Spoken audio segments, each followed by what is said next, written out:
한국교회 최초의 한국인 부흥사라고 할 수 있는 길선주 목사님. 그러나 부흥사라고만 단정하기에는 굉장히 다양한 사역들을 감당하신 또 신학자로도 평가를 받기도 하고 또 60개 교회를 설립한 목회자이기도 하고 또 한국 최초의 부흥운동을 견인한 부흥운동가로도 또 민족 독립운동가로도 이렇게 활동하신 길선주 목사님에 대해서 저희가 지금 대화를 나누고 있습니다. 우리 이상규 교수님 발표하신 원고를 보니까 길선주 목사님께서 우리가 잘 몰랐던 관성교라고 관우를 숭배하는 하나의 종교적인 그런 교회도 심취를 했고 도교, 불교, 심지어는 차력 또 이런 다양한 종교를 접하다가 이제 기독교로 개종을 했다고 그렇게 되어 있는데요. 그런 기독교로 개종하기 이전에 그의 종교적인 다양한 어떤 심취와 활동이 그의 부흥운동과 목회사에게 어떤 영향을 줬다라고 보십니까? 사실 이 점이 좀 어려운 문제이기도 하고요. 네. 어떤 분은 이렇게 말합니다. 우리 길선주 목사님이 목회자 되기 전에 네. 관성교에 있다가 도교에 심취했다가 선도로 넘어갔다가 네. 불교에서 3년째 이런 종교적 경험들이 결과적으로 본인에게 무엇이 참된 종교인가를 확신시켜주게 되었다. 그렇게 해서 보다 더 적극적으로 기독교 신앙을 가지고 일하게 됐던 배경이 된다는 이렇게 해설하기도 하고요. 아시는 바처럼 우리 길선주 목사님이 1906년 가을 무렵부터 예. 새벽 기도 시작하지 않습니까? 예. 이게 한국교회 중요한 기도 관행의 중요한 역할을 했습니다. 물론 네. 1906년 이전에도 개인적으로 새벽에 모여서 기도했던 그런 기록을 있기 때문에 한국에서 새벽 기도가 꼭 1906년에 시작됐다 이렇게 볼 수 없다는 주장이 있긴 하지만 실제적으로 한국교회가 공적으로 1906년 새벽 기도를 하게 되는데 어떤 분 이렇게 말하는 해석하는 분도 있습니다. 이분이 과거에 도교에 있을 때 아침 일찍 일어나서 목욕하고 목욕 재배하는 이런 것들이 그의 종교 관행에 영향을 주지 않았을까. 그런 것이 결국 한국의 새벽 기도를 도입하게 되는 배경이 되지 않았을까. 그렇게 보는 분도 있긴 해요. 실제로 다른 종교의 관행들이 다소 영향을 줄 수 있겠지만 그럼 그때는 이미 길선주 목사님 기독교 완전히 개종한 이유였고 장로가 된 이유였고 평양신학교에서 공부한 학생이었기 때문에 다른 종교에서 좋은 점만 배울 수 있는 것인데 꼭 영향을 받았다기보다는 나름대로 여러 종교를 선배해 봤기 때문에 보다 더 이상적인 한국적인 예배 관행을 그분이 창의적으로 발전시켰다. 저는 이렇게 해석할 수 있지 않겠나 생각하고요. 네. 어떻든 이전의 종교적 활동들이 바른 종교가 무엇인가, 그 종교의 경건생활을 어떻게 할 것인가에 대해서는 다소 영향을 주지 않았을까, 그런 생각이 듭니다. 말씀하신 대로 이제 1906년 9월 정도로 제가 알고 있는데, 그러니까 1907년 1월 달에 평양 대붕운동이 일어나기 전에 길선주 목사님께서 이제 그 당시엔 전도사죠. 그렇죠. 그때 이제 혼자 새벽 기도회를 시작하면서 300~400명 정도까지 자연스럽게 자발적으로 모여들었다라고 제가 알고 있는데, 아까 말씀하시면서 이제 예배라든가 또 남녀 7세 부동석이라고 하는 그걸 폐지하고 또 예배당 건물도 그러고 이러한 또 성경을 해석하는 것도 그러고 어떻게 보면은 한국의 최초의 7인의 목사이자 한국 교회의 한국의 정서와 상황에 맞는 토착화의 첫 시도자가 아닌가 생각이 되는데요. 실제로 그 어른이 토착한 표현을 쓰지 않았지만 네. 나름대로 우리 기독교 정신은 사용해서 봤지만 네. 신앙을 받은 우리 그릇은 우리들의 그릇을 준비할 수 있다, 이런 생각을 하신 분이 아닌가 하는 생각이 들어요. 네. 이제 말씀하신 바처럼 교회는 건물도 꼭 서양식으로 꼭 건물 질 필요 있지 않겠는가. 우리의 네. 전통 건물을 가지고 집회 장소라는 것은 예배를 가능케 하는 공간이기 때문에 장소 그 자체가 중요한 건 아니잖아요. 이런 것을 보면 상당히 전향적인 생각을 하신 분으로 보이고요.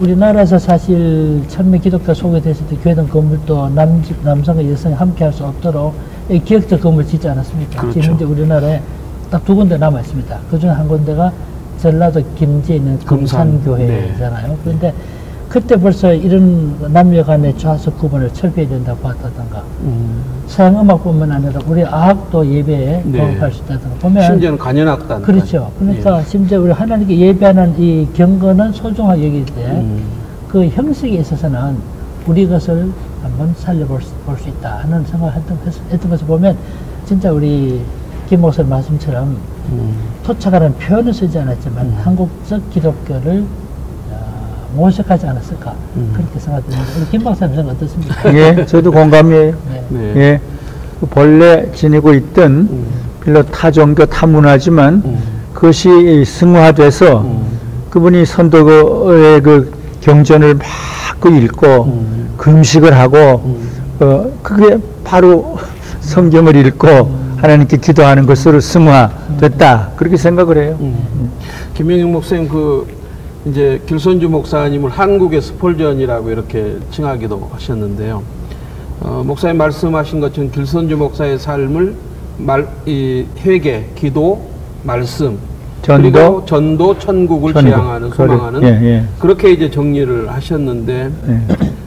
길손주 목사님 그 평양 대붕운동의 역사를 보니까 1907년 1월 7일 날 이 성경 공부반 8개 성경 공부반이 있었더라고요. 성경 공부반을 인도하는 중에 집단적인 회개의 재고백이 이어지고 그리고 그날 밤 저녁 집회 때 또 강력한 성령의 역사가 나타나서 자복하고 통회하는 진정한 회개로 이어지는 그런 역사가 일어났는데요. 계속 이제 길손주 목사님 강조하신 것 중에 성신을 받으라, 이제 성령을 받으라고 하는 그 메시지. 그리고 이제 실제로 길손주 목사님의 저녁 집회에서 이 재고백은 1월 12일 날 이제 다른 분들이 죄를 고백하기 시작하고 1월 14일 날 저녁에 이제 길손주 목사님 죄를 고백하게 되더라고요. 그러니까 그런 면에서 봤을 때 길손주 목사님이 강조하셨던 것 중에 우리가 놓치지 않아야 할 것 중에 하나가 성령의 강력한 임재와 역사를 사모했다고 하는 거. 이 부분이 오늘 한국교회에 주어지는 그런 도전이 아닐까. 목사님 말씀하신 것처럼 부흥회가 아니라 사경이었다고 하는 거 강조하시지 않습니까? 결국 말씀의 깨달음과 가르침을 통해서 성령이 역사하셔서 집단적인 재고백으로 나타나지 않았는가 이런 생각이 드는데요. 김명웅 목사님 좀 더 덧붙여 주시죠. 예, 그분은 하나님 정말 하나님이 진짜입니까 이렇게 기도할 때 길선주야 길선주야 길선주야 그 소리를 들으면서 온몸이 뜨거운 불로 가득했다고 그러는데 그때 하나님을 만나는 성령님을 만나는 성령님을 받아들이는 그 체험을 하죠. 어떤 방법으로 뭐 어떤 그렇게 인위적으로 하는 게 아니라 정말 하늘을 향해서 막 호소하며 기도하다가 막 불이 떨어지는 그래서 그걸 그대로 그저 이어간 그래서 회개하고 무릎 꿇고 기도하면서 하나님 만나고 성령님을 체험하고 그것을 계속하게 됐다. 그렇게 생각하는데 아까 얘기한 대로 나중에 얼마 후에 제자들이 그걸 인위적으로 그렇게 만들려고 그랬다고 그래요.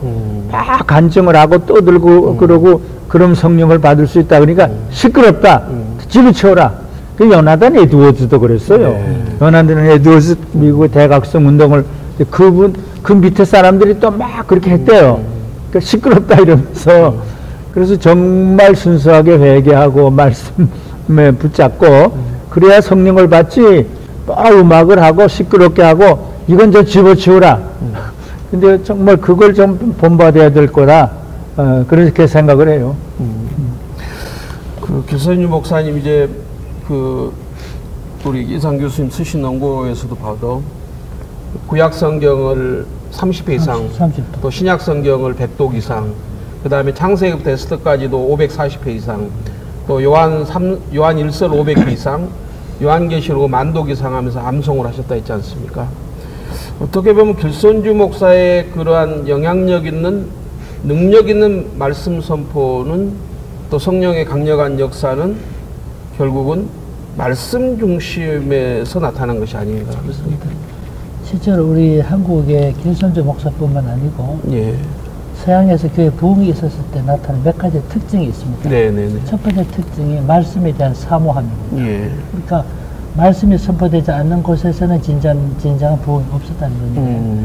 길선주 목사님 같은 경우는 정말 독경의 사람을 말할 만큼 그 하나님 말씀에 깊은 관심이 있었습니다. 그러니까 이 말씀에 대한 사모함 이런 것들이 사실 부흥을 가능케 했던 가장 중요한 첫 번째 요인을 볼 수 있고요. 두 번째로는 우리 보통 지금 우리 성령이라고 그러잖아요. 그 당시에 성신이라고 그러지 않습니까? 저는 개인적으로 성령보다는 성신의 표현이 더 좋지 않겠는가? 김학수님 생각 어떻습니까? 저는 성신이라는 말이 신이라는 말까지 들어가니까 성령이라는 말보다는 단지 그냥 스피릿한 것보다는 더 좋은 말 같이 느끼는데 어떻든 성신에 대한 강조가 많았습니다.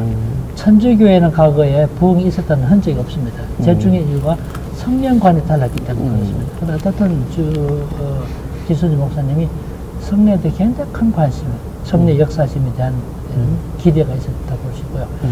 또 한 가지는 기도입니다. 기도. 어떤 때 부흥이 나타나는 진짜 기도를 준비하는 것입니다. 사실 농부가 밭에 씨를 뿌리고 추수할 때, 저 오래전에 김 박사는 이 문제에 대해서는 조난 에드워드하고 찰스 피니를 비교한 논문 저 오래전에 학생들 본 적이 있습니다만 농사 짓기 씨를 다 뿌리고 김을 메고 해도 하나님께 역사하지 않으면 추수할 수 없는 것이죠. 또 반대로 하나님께서 역사하실 것만 기대하고 우리 씨를 뿌리지 않으면 또 추수할 수 없는 것이죠. 우리는 우리대로 모든 노력을 다 하고 또 하나님께서 역사하실 때 결실이 나타나는 건데 부흥에 대해서도 마찬가지로 기도를 준비하는 게 굉장히 중요한 것이죠. 기도를 준비한다고 해서 반드시 부흥이 일어나는 건 아니지만 기도를 준비하지 않을 때 부흥 기대할 수 없는 것인데 어떻든 기순주 목사님 경우를 볼 때는 하나님의 말씀에 대한 사모함, 성령에 대한 신뢰, 기도에 대한 중요한 하나님의 도우심, 강구함. 마지막 또 한 가지 뭐냐면 진짜 회개입니다. 그러니까 진짜 회개가 없는 곳에 부흥이 일어날 수 없는 것이죠. 그 회개라는 것이 우리 김 목사님께 말씀하셨지만 1월 14일 밤에 기순주 목사님 회중 앞에 자신의 죄를 고백하잖아요. 이런 것들이 결과적으로 부흥을 일으키는, 부흥을 가져오는 중요한 시작이 된 것을 보는데 이렇게 볼 때 우리 기순주 목사님이 한국교회 부흥에 큰 역할을 했다고 볼 수 있죠. 예. 근데 이제 순서를 바꿔서 얘기를 했는데 말씀, 기도, 회개 그런데 회개가 먼저예요. 그다음 기도가 둘째고 셋째가 말씀인데 그러니까 그저 그분은 회개예요. 회개하면서 이제 기도가 되고 그다음 말씀이에요. 박윤선 목사님도 기도와 말씀이에요. 기도가 먼저고 근데 기도보다도 회개가 먼저인데 회개하면서 근데 처음부터 그죠 하나님 이제 아직 믿기도 전부터 지존하신 하나님이시여 저는 지금 심한 고민에 빠져 있습니다. 여러 해 동안 신봉하던 선도는 정말 섬길 만한 도인지 아니 믿기도 전부터 그래 지금 의심스럽고 예수교회에는 과연 영생의 진리가 있는지 알 수 없습니다. 마음이 몹시 괴롭습니다. 저를 불쌍히 여겨주시사 이 마음을 가라앉혀 주시옵소서. 그러니까 그냥 기선주야. 그러니까 회개와 기도와 말씀 그게 정말 기초다. 난 그렇게 생각을 해요. 그렇게 해서 결국은 제가 보니까 우리 두 분 말씀하신 것처럼 회개와 말씀과 기도가 또 이제 결국은 이제 전도부흥으로 나타나게 됐죠. 그건 당연히 전도죠. 1907년 1월 달에 이제 장대현 교회에서 사경회 이후에 대부흥운동이 일어나기 시작하고 대부흥이라보다는 영적 대각성 운동이라고 그렇죠. 대각성 운동이. 그게 이제 부흥운동으로 이어지는데 부흥운동이라고 하는 것이 결국은 전도부흥으로 이루어져서 1년 후에 1908년에 201명에게 길선주 목사님 장대현 교회에서만 세례를 베풀었다는 그 기록을 보면 한국교회가 지금 다시 쇠락하고 그 다음에 포스트 처치 시대라고 하는 그런 용어까지 나오고 있는데요.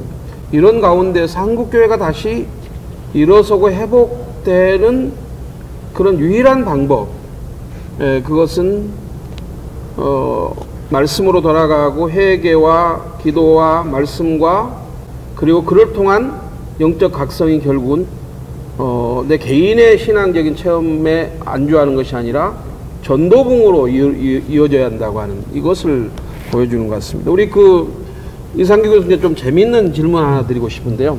기록을 보니까 1905년에 길선주 전도사님이 경남 함안군 칠원에서 북장로교 연합회 사경회를 인도하지 않습니까?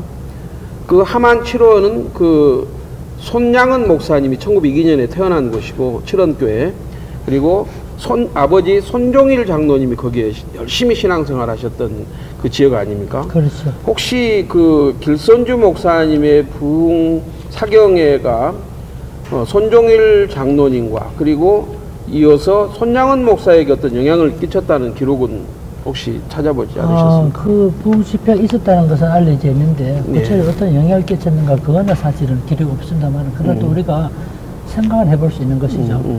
길선주 목사님이 그 당시 전국에 거의 안 가본 곳이 없을 만큼 여러 지역을 순회하시면서 집회를 인도하지 않았어요. 네. 그리고 상당히 영향을 많이 끼쳤죠. 그러니까 손종일 그때 집사인데 나중에 장로가 되고 또 사실은 손종일 장로님 즉 손장 목사님 선진 어른은 교회에서는 장로이지만 그 지역사에서 어른이었습니다. 그리고 3.1 만세운동 당시에는 그저 만세운동 주도했던 그런 어른인데 결국 그분의 삶의 여정에 보면 사람은 누구나 마찬가지입니다. 먼저 예수 주님을 만나고 그 다음에 그 삶에 영향을 주는 누구를 만났던 중요한 문제인데 제가 볼 때는 그때 집회했던 것도 그분의 삶에 영향을 줬다고 생각하고요. 이 길선주 목사님이 뭐랄까 보수적인 신앙을 가진 그러면서 비타협적인 다른 것에 대해서는 아까도 말씀드렸지만 예배 방식에 대해서 내용은 훼손되거나 타협할 수 없지만 내용을 담은 그릇은 얼마든지 다른 그릇을 쓸 수 있다는 생각을 하신 분인데 어떻든 비타협적인 그런 순수한 복음을 전하신 분인데 이분의 영향이 사실은 그 손전 목사님 가문에도 영향을 끼쳤다 봅니다. 그렇기 때문에 손전 장로님이 자식들에도 신자참배 뿐만 아니라 동방요배도 해서는 안 된다. 또 아들이 신자참배 학교에 보낼 수 있기 때문에 학교 중퇴를 시킨 이런 것을 보면 그런 신앙 영향이 계속되지 않았을까 생각이 듭니다. 예, 한 가지 좀 이제 평양대붕운동 1907년 1월달에 평양대붕운동이 일어나고 나서 남한 쪽에는 이제 2월달에 서울의 승동교회에서 이제 길선주 목사님이 부흥 사경회를 인도하지 않습니까? 그러면서 이제 이 평양 영적인 대각성 운동이 공주라든가 이런 데까지 이어지면서 6개월 동안 이 영적인 부흥의 불길이 타올랐는데 6개월 동안 이 부흥의 불길이 타오른 이 불길이 왜 그 이후에 잠잠해졌는지, 그리고 우리 교수님 전에 발표하셨듯이 평양 대붕운동이 여전히 미치지 않은 곳이 두 군데가 있다 했지 않습니까? 경남, 부산 경남 지역, 그리고 제주 지역이었죠. 이 부분에 대해서 한번 좀 더 말씀을 좀 보완해 주시면 좋겠습니다. 네, 사실 1907년 1월 달에 시작된 부흥이 사실 평양을 중심으로 해서 이북지방으로 그 다음에 이남지방으로 전파되어 가지고 하는데 제가 부산에 살고 있다 보니까 그럼 부산지방에서 이때 어떠했던가 상황을 조사를 하게 됐습니다. 그런데 참 흥미롭게도 부산 경남지방에서는 이때 부흥 역사 일어났던 흔적이 없습니다. 왜 그랬을까? 이것도 좀 중요한 관심사인데 그 당시 기록에 보니까 호주 선교사들이 부산에 있던 호주 선교사들이 1907년 서울에서 모이는 부흥 집회에 참석하기 위해서 서울로 올라가는 그런 기록이 남아 있습니다. 참석은 하셨군요. 네, 참석하기 위해서. 네. 그리고 그 소문도 들었다. 그런데 부산 지방에는 그런 기록이 없습니다. 그래서 참 해석하기 어렵습니다만 성령께서 왜 부산 지방에서 역사하지 않았는지 제가 볼 때는 한 가지 중요한 영적 지도력의 문제라고 봅니다. 그런 운동을 개성하고 또 수용할 수 있는 영적 준비가 되어 있지 않았습니다. 되어 있지 않은 것이 아닌가 저는 그런 판단이 듭니다. 그리고 나중에 또 사실 국경을 넘어서 중국으로까지 만주로 확산되어 가잖아요. 하는데 자, 흥미롭게도 부산 경남지방에 이런 기록이 없더라고요. 그래서 제가 볼 때 잠정적으로 볼 때는 아마 부산 경남지방 영적 리더십의 문제가 아니었을까 그런 생각이 강력한 불교의 또 영향도 있었죠. 네, 실제로 부산 경남지방이 다른 지방에 비해서 기독 교사가 약합니다. 특히 경남지방에서 서부 경남 지역은 훨씬 더 심한데 우선 부산이라는 지역이 해안성 미신이 많습니다. 또 불교세가 강합니다. 또 실제적으로 아주 보수적인 성격이 강합니다. 이러다 보니까 새로운 종교, 새로운 사상, 새로운 이념에 대해 상당히 배타적인 성격이 있는데 이런 것들이 부산 경남 지방 기독교 복음화에 저항적인 요소가 되고 있는데 이것 또한 영향을 준 것으로 봅니다. 그 옳은 말. 네, 김명익 목사님, 그 올해가 이제 3.1운동 100주년이지 않습니까? 길선주 목사님 하면 1919년 3.1운동 33인 중에 한 사람인데, 제가 기록을 찾아보니까 2009년에 그 우리 정부로부터 건국훈장을 수여받았더라고요. 그러니까 왜 이렇게 늦게 수여했는가를 그 이유를 밝히는 것 중에 3.1운동에 이름을 올렸지만 현장에는 없었다라고 하는 것 때문에 이제 추서가 늦어졌다라고 이렇게 해명을 했더라고요, 정부가.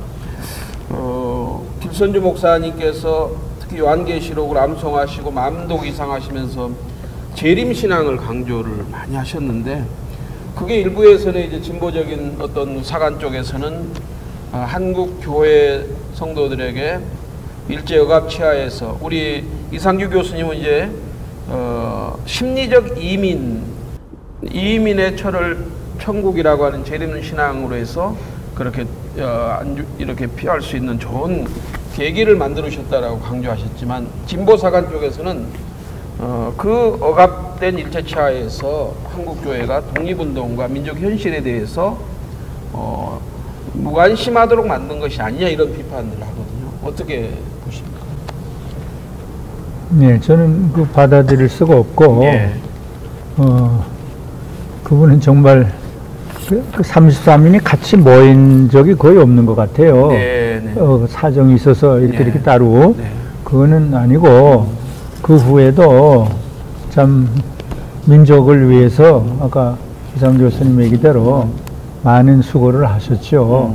영적인 것뿐만 아니라 정치적인 문제에 대해서도. 근데 그분이 너무 이 현실에 대해서 무책임했다. 그건 좀 무식한 사람들의 좀 정신 나간 소리다. 난 그렇게 생각해요. 지금 한국 교회가 잃어버린 신앙 중에 하나가 재림 신앙 아닙니까, 사실? 네, 그렇죠. 지옥이 없다라고 주장하는 학자들까지 나오고. 예, 그러니까 이 예. 천국을 강조하는 거, 예. 재림을 강조하는 걸 예. 비판하는 것들은 예. 정말 정신 나간 예. 귀신 들린 예. 소리다. 예. 그리고 아까 회개, 예. 지금 우리가 한국 교회가 어떻게 해야 되냐? 예수님이 제일 먼저 하신 말씀이 회개하라 천국에 가까우니라. 예. 열한 제자에게 회개 메시지를 전해라. 그럼 7교회 하는데 5번 회개하라. 이 회개를 너무 강조를 하셨고, 또 그 천국을 걱정하는 그들에게 천국을 너무 또 강조를 하셨거든요. 예. 그래서 난 회개가 첫째고 마지막이 아까 재림이다. 그 가운데 기도와 말씀과 전도가 있지만, 그래서 이 5가지를 정말 천국 신앙 이걸 또 강조를 해야 된다. 이걸 강조를 하면 뭐 반민족주의다, 이건 정신 나간 소리들을 해요. 그러니까 길선주 목사님뿐만 아니라 우리 신앙의 선배님 손양은 목사님이 주님 언제 오십니까 하늘을 바라봤고, 이성범 목사님 방앗간에 예. 방앗 소리만 들려도 주님 지금 오십니까 바깥에 나가서 그랬다고 그랬고, 우리 신앙의 선배들이 그랬거든요. 근데 이걸 다 비판하는 거는 좀 정신 나간 것들이다. 네. 그렇게 생각해요. 네. 그 이상규 교수님 그 재미있는 연구를 하나 하셨던데요. 길선주 목사님이 종말론에 심취하고 재림신앙을 강조하고 양계시록을 많이 이제 탐독하시고 연구하시다 보니까 가설로, 그러니까 후천연설을 주장을 하셨지만 가설로 설정한 그 종말에 대해서 1974년에 예수님이 재림하실 것이다. 그리고 2002년에 천년왕국이 시작될 것이다라는 굉장히 기대 섞인 어떤 가설을 내놓으셨더라고요. 물론 시한부 종말론자들은 뭐 확고하게 그렇게 하셨지만, 이 길선주 목사님은 하나의 가설로 이렇게 몇 가지의 단계의 가설을 통해서 그걸 제시를 하셨던데요. 어떻게? 사실 길선주 목사님이 천국에 대한 소망, 우리 네. 김 박사 말씀하신 것처럼 예. 재림에 대한 기대가 아주 컸습니다. 그런 네. 소망 때문에 그분의 삶을 이끌어갔고 예. 때로는 민족운동, 독립운동 와중에서도 그분의 신앙을 지켜갈 수 있던 중요한 힘의 원천이 주님의 재림에 대한 기대가 아주 강했습니다. 네. 그래서 그 당시 우리가 일제하에 있으면서 탄압을 받고 삶이 녹록지 못하고 그런 가운데 뭔가 조국에 소망을 주고 싶어 했습니다. 이분이. 그 소망의 원천이라는 건 기도가 복음뿐인데 그것이 결국 그분의 종말론으로 나타납니다. 그래서 그 당시 대부분의 사람들이 사실 한국에는 보면 전천연설이 주를 이루고 있죠. 예. 박경영 박사가 전천연설 주장했고 그렇죠. 박윤선 박사도 전천연설 주장했고 네. 또 일부의 사람이 후천연설을 가졌는데 근데 독특하게 길선주 목사님은 후천연설을 가졌습니다. 그게 앞으로 기독교 신앙을 받아들이면 신앙 입국 기독교 신앙에 근거해서 이 조국에 소망이 있다는 것을 말해주고 싶은 이런 점들이 그의 천연왕국설을 결정해주지 않았을까 그런 생각이 들고요. 정말 예수님의 재림에 대한 기대가 높다 보니까 1974년에 예수님 재림할 것이다 그런 생각을 하셨던 분인데 그걸 오늘처럼 공표하고 그걸 통해서 자신이 뭐 다른 것을 이득을 누린다든지 그래 했다면 이런 소리 들었을 거예요. 그분이 순수하게 신앙적인 관심을 가지고 개인적인 자기 개인의 생각으로 말했기 때문에 그걸 공표한다든가 그때 아주 강하게 주장한다 그렇게 하지 않았기 때문에 이단의 말은 되지 않았지만 다른대로 일종의 시험의 종말론 같은 생각을 하셨던 분이라고 볼 수 있죠. 그래서 실제로 탄압받고 억압받던 시대에 가질 수 있는 하나의 천국에 대한 소망 민족에 대한 희망을 그런 방식으로 표출한 것이 아닌가 그런 생각이 듭니다. 예. 그 길선주 목사님의 그런 생애 가운데서 보니까 기독교를 개정한 이후에도 길선주 목사님은 이제 안창호 선생과 함께 그 독립협회를 만드는 일에도 그렇죠. 적극적으로 참여를 네. 하셨고 또 3.1 독립운동 33인 중에 한 분을 이름도 올리셨고 민족의 암울한 현실을 예면하지 않은 그렇습니다. 그러면서도 회개와 기도와 말씀과 전도 특별히 이제 전도도 1907년에 평양 영적 대각성 부흥운동이 일어나고 나서 1909년에 100만인 구령운동을 또 주창을 그렇죠. 장감성 연합을 할 때 주창해서 적극적으로 이제 부흥운동을 전개를 하시는 걸 보면 한국 교회가 이제 굉장히 사회적으로 남북 관계도 있고 여러 사회적인 어젠다들이 많다 보니까 정교 분리냐 정교에 대한 어떤 그 참여냐 다양한 논란들이 일어나고 있거든요. 그러면서 우리 한국 교회는 재림 신앙에 대한 종말에 대한 이 관심들이 많이 약화되어 있다고 생각이 되는데 이런 상황에서 우리 김명영 목사님 한국 교회 좀 던져주는 메시지를 좀 전해주시죠. 예, 계시록이 성경의 마지막 책인데 예. 내가 보니 4장부터 예. 마지막까지 천국을 바라보아요. 예. 이게 기독교인데 지금 세상에 대해서는 너무 중요하게 생각해요. 네. 이 교회가 천국 같고 네. 내 사역하는 게 천국 같고 어거스틴이 신국론을 써요. 네. 정말 행복과 기쁨이 이 세상에서 이루어진다고 말하는 것들은 바보고 정신 나간 거다. 그래서 천국을 바라봐요. 그분처럼 치우치지 않는 신학자도 없어요. 그렇다고 현세에 대해서 무관심한 건 아니게요. 그렇죠. 천국이에요. 그리고 회개고 마지막에 예를 들면 회개만 하고 천국만 바라보다 떠나거든요. 그래서 현세를 좀 풀과 같고 뭐 없는 거고 갖고 나그네와 같고 뭐 그림자와 같고 모세 뭐 다윗 다 그래요. 좀 현세를 무시하는 이러면 또 이상하다고 그러겠죠. 근데 이게 사실이거든요. 그러니까 현세를 조금 무시하는 이것도 잠깐 있다가 없어지는 거다. 교회도 좀 현세를 조금 무시하는 천국을 좀 바라보는 이걸 좀 회복하는 게 이게 좋겠다. 이런 생각이에요. 예. 조금 저 말씀드리면 일반적인 해석자들이 신학적으로 보수적이면 보수적일수록 사회 현실은 무관심하다. 보수적이면 보수적일수록 민족 현실은 무관심했다. 이게 일반적 해석이에요. 네. 그런데 사실 그 해석 옳지 않다는 것이 길선주 목사님의 삶을 통해서 드러납니다. 길선주 목사님은 신앙적으로는 아주 보수적이면서도 불구하고 민족의 현실에 대해서 외면하지 않았습니다. 그래서 저는 이런 표현을 써봤는데 길선주 목사님 이 땅에 계시면서 한쪽 발은 교회, 한쪽 발은 민족에 두 다리를 이 땅에 살고 있으면서도 이 땅 현실에 무관심하지 않고 이 땅에 살고 있으면서 천국의 소망을 바라는 그런 분이라고 볼 수 있는데요. 그러니까 사실 길선주 목사님은 신학적으로나 신앙적으로 아주 보수적이면서도 민족 현실에 깊이 관심을 가졌던 그런 분이라고 볼 수 있죠. 그러니까 아주 독특한 일인데 오늘 현실에서도 마찬가지로 볼 수 있습니다. 우리의 민족의 문제뿐만 아니고 우리 사회가 직면하고 있는 문제에 대해서 자기 신앙을 지키면서도 민족 공동의 문제에 대해서는 의견을 가지고 함께 협력하고 대처해 나가는 이런 지혜가 필요하지 않겠나 하는 생각이 들고요. 또 한 가지 아까 제가 말씀 못 드린 것 중에 한 가지 있는데 그 기선주 목사님이 1919년 3.1운동 때 민족 대표 33일을 선명하지 않습니까? 네.